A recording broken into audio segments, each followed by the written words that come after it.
UGC 6 jours pour lancer un business qui cartonne et on est déjà au dernier épisode, l'épisode 6, et je vais vous parler facturation. Facturation, c'est la dernière étape, elle est souvent mise de côté alors qu'elle est primordiale dans votre relation avec l'annonceur ou avec l'agence. Clairement, les créateurs UGC que je galère à facturer, c'est next, je ne travaille plus jamais avec eux, c'est un enfer comptable. Deux étapes primordiales. La première chose avant de facturer, c'est d'élaborer un devis. Ce devis, il doit comporter plusieurs choses. Il doit comporter un numéro et les informations légales des deux parties. L'annonceur avec qui vous contractualisez et votre partie avec votre numéro de SIRET, votre numéro de téléphone, votre adresse mail. Vous devez indiquer toutes les informations légales obligatoires. Puis vient la partie description. Pour ça, je vous conseille d'aller sur Canva. Il y a des modèles et des templates de factures qui sont très très bien faits.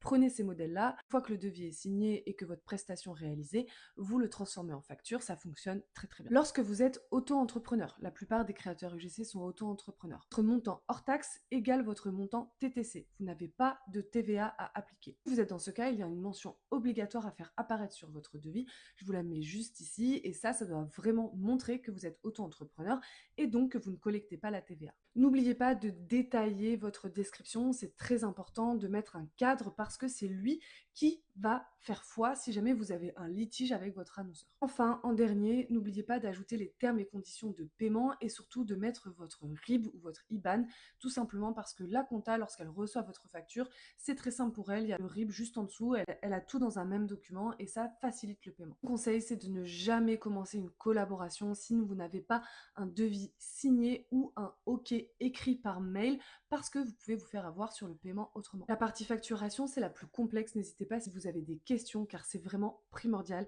et ça joue dans la bonne tenue et dans la régularité de votre business. La série est terminée, vous avez 6 épisodes pour monter votre business UGC, j'espère que ça vous a plu. N'hésitez pas à m'écrire et à me poser vos questions, j'y répondrai avec plaisir.